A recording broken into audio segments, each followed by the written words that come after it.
नमस्कार, आप देख रहे हैं दिल्ली ग्लो न्यूज और मैं हूं आपके साथ सपना। चलिए रुक कर लेते हैं आज की बड़ी खबरों की ओर। उत्तर प्रदेश के सीतापुर जिले में पत्रकार राघवेंद्र बाजपेयी की हत्या के मामले में इंटरनेशनल प्रेस क्लब ने डीएम के माध्यम से महामहिम राष्ट्रपति को ज्ञापन दिया। इस ज्ञापन में पत्रकार की हत्या की निष्पक्ष जांच और उनके परिवार को 1 करोड़ रुपए का मुआवजा देने की मांग की गई। इसके अलावा संगठन ने पत्रकारों की सुरक्षा के लिए कड़े कानून बनाने और पत्रकारों पर हमला करने वालों को सख्त सजा देने की मांग की। इंटरनेशनल मीडिया प्रेस क्लब के जिलाध्यक्ष जितेंद्र कमल ने कहा कि पत्रकारों पर लगातार हमले हो रहे हैं, जिससे पत्रकारिता करना मुश्किल होता जा रहा है और निष्पक्ष पत्रकारिता करने वाले पत्रकारों पर जानलेवा हमले होते हैं। उन्होंने कहा कि पत्रकारिता का उद्देश्य सत्य को उजागर करना और समाज में जागरूकता फैलाना है, लेकिन सीतापुर में हुई घटना प्रेस की स्वतंत्रता के लिए गंभीर खतरे की ओर इशारा करती है, जो लोकतंत्र के चौथे स्तंभ के लिए खतरनाक संकेत है। इस अवसर पर उमा शंकर त्यागी, प्रेसिडेंट के द्विवेदी, राष्ट्रीय उपाध्यक्ष राज बहादुर धुरिया, प्रदेश अध्यक्ष जितेंद्र कमल, जिलाध्यक्ष शिवा गौड़, सुनील कुमार, पंकज सिंह निषाद, प्रदेश उपाध्यक्ष अनंत त्रिवेदी, प्रदेश उपाध्यक्ष रामजी साहनी, पप्पू यादव, विनय प्रकाश मिश्रा, आकाश वर्मा आदि मौजूद रहे। आज जो ज्ञापन दिया जा रहा है इसके इंटरनेशनल मीडिया प्रेस क्लब आज एक राष्ट्रीय संगठन जो कि पत्रकार, अधिवक्ता व समाज सेवियों के हितों के लिए बराबर प्रयासरत है। मैं साथियों आपको अवगत कराना चाहता हूं कि आजकल पत्रकारों पर घटनाएं अत्यंत बढ़ गई हैं। जो पत्रकार किसी भ्रष्टाचार को उजागर करने का प्रयास करता है या सच्ची कलम के द्वारा घटनाओं से आम जनमानस को रूबरू कराना चाहता है, तो उस पर दिन प्रतिदिन घटनाएं बढ़ती जा रही। पत्रकार साथी हमारा असमय मौत के घाट उतारा जा रहा है।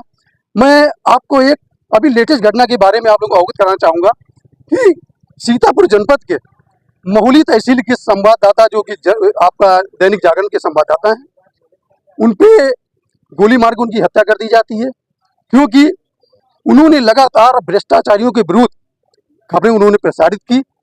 उससे भ्रष्टाचारी इतना अधिक व्यतीत हो गए कि उन्होंने उस सच्चे कलम के सिपाही को मौत के घाट उतारने का कार्य किया। कि पूरे देश में लगातार हो रहा है। एक लंबी पत्रकारिता के दौरान इस तरह का उत्पीड़न हमने आज तक कभी नहीं देखा। हत्याएं भी हो रही हैं। अभी अब बार बार दोहराने से कोई लाभ नहीं। अभी विद्वान अधिवक्ता जी ने हमारे बताया और हमारे संस्थापक अध्यक्ष जी ने भी आपको अवगत कराया घटना से, सीतापुर की घटना से। तो हम यही कहना चाह रहे हैं कि आज हमने जो 5 सूत्रीय मांगों को लेकर अपना एक ज्ञापन दिया है और हम उसका इंतजार करेंगे कि किस तरह का हमें उसका रिस्पांस मिलता है। और अगर हमें सही रिस्पांस उसका नहीं मिलता है, पत्रकार हितों की रक्षा में कहीं से कोई कमी सरकार पर कहीं से भी रखी जाती है, तो एक बड़ा आंदोलन करेंगे और सारे पत्रकार साथियों को अपने साथ जोड़कर, अधिवक्ताओं को, समाज सेवियों को अपने साथ जोड़कर एक बड़ा आंदोलन खड़ा करेंगे और पत्रकारों की लड़ाई आजीवन लड़ेंगे। जब तक मेरी सांस रहेगी तब तक उनकी रक्षा और सुरक्षा के लिए मैं प्रतिबद्ध रहूंगा। इसको लोकतंत्र का चौथा स्तंभ कहा जाता है, लेकिन विगत वर्षों से आप देख रहे होंगे कि किस तरीके से इस लोकतंत्र के स्तंभ को गोलियों मारकर गिराने की कोशिश की जा रही है। उसी की अभी एक घटना थी सीतापुर में, जहां पर हमारे पत्रकार साथी राघवेंद्र बाजपेयी जी को गोली मारकर उनकी हत्या कर दी गई। ये घटनाएं आपको क्या लगता है कि अनायास ही हो जाती हैं? ऐसा नहीं, एक सुनियोजित तरीके से की जा रही है कि पत्रकारों की आवाज जो उनके चरणों में जाकर गुलाम नहीं बन रही है, जिनकी कलम गुलाम नहीं बन रही है, उनके साथ इस तरह की हत्याएं की जा रही है। जो उनके खिलाफ लिख रहा है वो इस दुनिया से रुखसत कर दिया जा रहा है, जो उनके साथ है वो मलाई मार रहा है। तो ऐसे जो निर्भीक पत्रकार हैं, जो साहसी पत्रकार हैं, जो सड़क से लेकर संसद तक के लोगों की आवाज बनते हैं, एक एक बात उजागर करने की कोशिश करते हैं, तो उनके हितों के लिए हमने और हमारे साथियों ने, इंटरनेशनल मीडिया प्रेस क्लब ने यहाँ पर आज ज्ञापन दिया है कि ऐसे साथियों के हितों की रक्षा के लिए, सुरक्षा के लिए, स्वाभिमान के लिए कुछ सरकार इस तरह की प्रबंध करे कि जब हम आम आदमी की आवाज है, थोड़ा हम लोग लोकतंत्र के चौथे स्तंभ हैं, तो हमारे लिए कुछ नियम और कानून अलग होने चाहिए, जिससे हमें सुरक्षा मिले और जैसे दबंग लोग हैं और क्रिमिनल माइंडेड लोग हैं, उनको थोड़ा तो डर हो कि पत्रकार है और इसके साथ हम इस तरह का कुछ कार्य करेंगे तो हमारे साथ कुछ आगे ऐसा कुछ गलत हो सकता है। तो हमारी मांग यही है कि सुरक्षा की दृष्टि से कुछ ऐसे कड़े कानून लाया जाए, पत्रकार सुरक्षा अधिनियम लाया जाए, जिससे हम पत्रकारों की सुरक्षा के लिए कुछ प्रतिबंध किए जाए। अगर कोई पत्रकार इस वाले घटना का घटित होती है, उसमें अगर शामिल हो जाता है, तो उसके परिवार की सुरक्षा के लिए 1 करोड़ का मुआवजा हम लोगों ने मांग की है, सभी साथियों ने, कि 1 करोड़ का मुआवजा होना चाहिए। सरकार एक परिवार के एक व्यक्ति को एक सरकारी नौकरी दे, आश्रित बच्चों को, जो उनके बच्चे हैं उनको शिक्षा एकदम फ्री होनी चाहिए, फ्री शिक्षा देनी चाहिए।